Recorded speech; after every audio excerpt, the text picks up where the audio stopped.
Let's lead Matt with the question, because John Meter Perel came in on the side of Paul McCartney is alive without us even asking him. Matt Park, Paul McCartney alive or dead? 100% alive. Okay, good. Good. And we're all on the same page with this. Good. Excellent. All right, let's start basketball. As you can imagine, after a 4-point win over Lemoyne, there are a few SU basketball fans in town feeling like the sky is falling. What did you take away from that game? The good and the bad. I mean, what are you concerned about, and what are you maybe not so concerned about that some fans might be?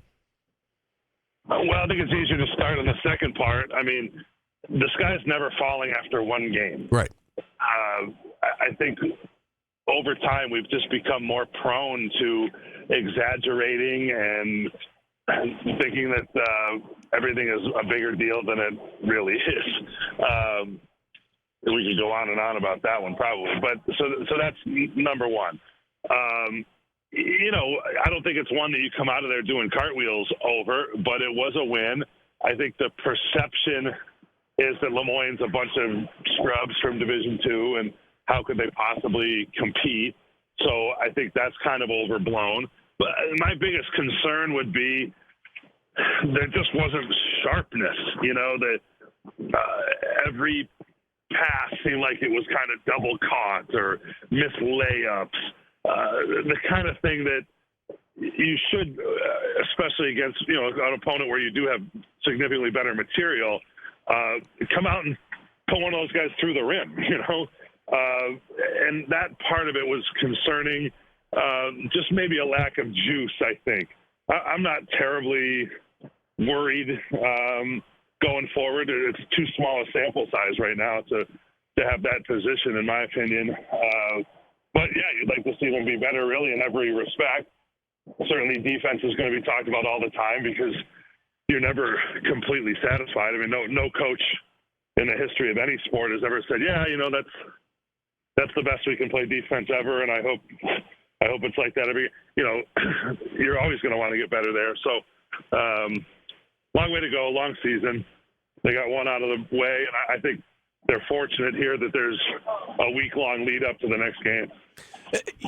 I was hoping you could kind of fill us in on the mystery that is Chance Westry, and I don't know what you know or don't know or can share or can't share, but it seems like every game, whether it was in the exhibitions or the regular season opener, Coach Autry keeps saying, next one should dress. What is going on with Chance, and when do you think we will actually see him, playing basketball for this team? Yeah, well, I know very little, but I'm amazed by how frequently people keep asking. He's not practicing, so why would you think he's going to play? So why don't they say that then? Why what do you think the reason is behind why doesn't Coach just say? I don't know. I think there is it's open to a little guesstimation or mystery when you kind of say someone has an illness. What kind of illness is not so bad? It's bad enough that it's debilitating, you can't play, but it's not so bad that you can be around the team and whatever. So I don't really know. The way I asked, the people that I talked to within the program is yes or no. Did he have a setback,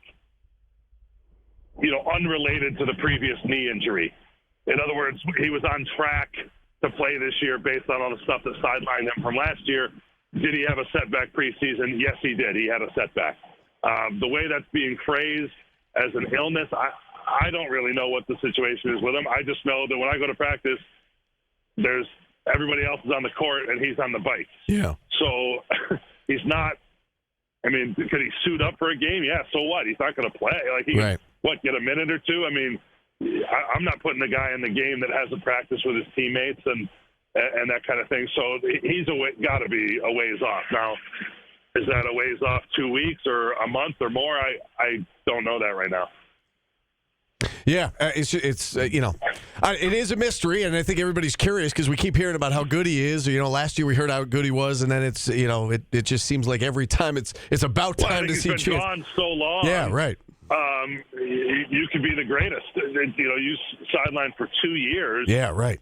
It's going to be a ways back, a while back. I mean, I would be stunned if, forget about him playing against. I mean, I would be stunned if he played against Colgate. But let's go another couple games. Let's say throw him in. You're not going to throw him in against Texas out of nowhere, I don't think. Sure. But if he comes in and has let's say a meaningful role anytime in the very near future, I would be very surprised because you'd have to be spectacularly skilled, which maybe he is, to kind of come in and right away trump these other guys that have been practicing and been playing with one another, and to think that he's going to be right away the sixth or seventh man, it's just far-fetched to me. Yeah. All right. Very good. Well, let's move on to football. And, we keep talking about how this is a really important game coming up. I mean, Syracuse has put itself in a good position. 6-2. They won another one-score game. They rallied to beat Virginia Tech. They're 4-1 now in one-score games this year. I asked Fran Brown last hour, what stands out to you about these close games? Why have they had so much success in close game situations in your mind?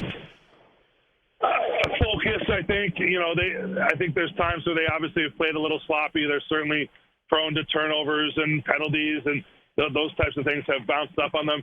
But they've gotten away with being good enough in crunch time. In other words, if they've had think about the Virginia Tech game, LaQuint Allen, who, for all intents and purposes, your best player, certainly is one of them.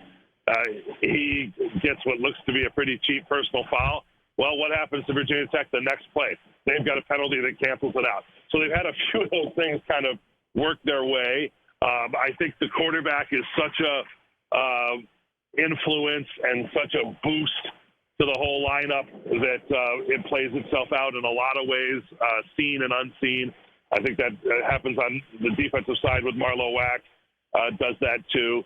So, part of it has been the bounce of the ball. I mean, if you want to write off some of the pick sixes and interceptions in the Pittsburgh game as not getting the bounce of the ball, you have to recognize that you did get the bounce of the ball a couple times too, and so they've been there, and they're legitimately what they are right now at 6-2. Could be 7-1 if you had one or two plays back here. So they feel like they're in pretty good shape, and I do know that based on their history so far this year, we kind of used that phrase with Coach Brown last week. Calloused. They're calloused for the close game situation. You figure if you have a close game in Boston on Saturday, they're not going to panic. If they lose the game, it's not going to be because they melted down in the moment. I think it's easy for SU fans, too, to look at this opponent and say, well, it's BC, and they've lost 3 in a row, and Syracuse should have beaten them last year in the Dome, and, now they've got the better quarterback in this matchup, and this should be a win. But it's a team that, as we've pointed out, BC's playing for its season. They're playing for bowl eligibility. 4-4, they got to win 2. They've got, 2 unranked opponents left on their schedule. Syracuse happens to be one of them. How concerned should you be if you're an SU fan going into this is not going to be a layup, I guess is my point. No, it's not. I mean, I think this is a fair fight. I think it's a little better than a toss-up in Syracuse's favor going on the road. They're banged up a little bit, as all teams are at this time of year, but if Thomas Castellanos does what he does, they can beat anybody. They've got a good defense. They've always had a good offensive line, outstanding defensive line this time around for BC. We know they're well coached. They come in off a bye, so they've got some positives in their favor. It's definitely not, walk up there and knock them out a layup, So, but again, from Syracuse perspective, each win is another pebble in the jar that you're logging. You guys are talking about what bowl do you go to? You're working to improve your bowl situation every week. What stands out to you about this BC team? You mentioned, you mentioned their quarterback. You mentioned they're a little banged up. What else are you going to have your eye on come Saturday? Well, I think they've got a couple of the elements that you don't want to see on any opposing team, and that's a dual threat quarterback. In fact, he's probably a better runner than he is a passer.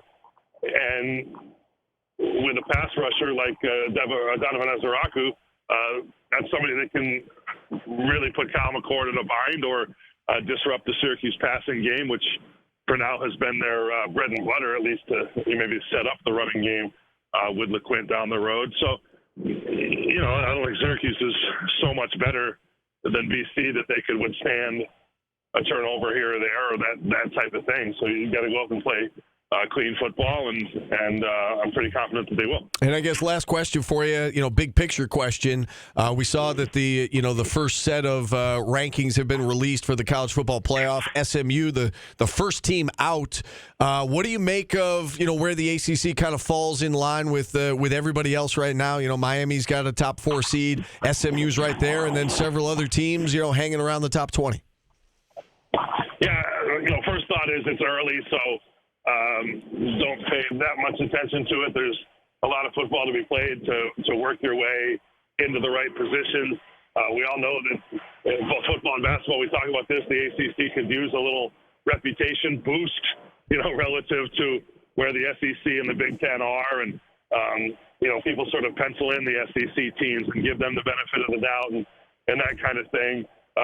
You'd love to see at least the top of the ACC represented and recognized on the national stage. And there's still time to earn that. It's important for the conference, obviously, to have Miami be good. And I think you're probably looking at a undefeated Miami team coming in here Thanksgiving weekend. All right. Noon kick Saturday in Chestnut Hill. We look forward to hearing you on the call, Matt. Thanks for coming on. Okay, sounds good. Thanks, Steve. All right. The voice of the Orange, Matt Park. And tonight, Fran Brown Show. Yeah, Paul, the AmeriQ Fran Brown Show at Heritage Hill. You'll be there? I will be there. Orange Ohana from our chat will be there. He won. Excellent. Dinner tonight. I met him last week. He will be taking pictures and signing autographs at his table also. Very good. I hope he brings his own headshot. I forgot to get them made. All right. We will take a time out here, our final time out of the show. We will wrap things up on the other side. Back after this on ESPN Radio.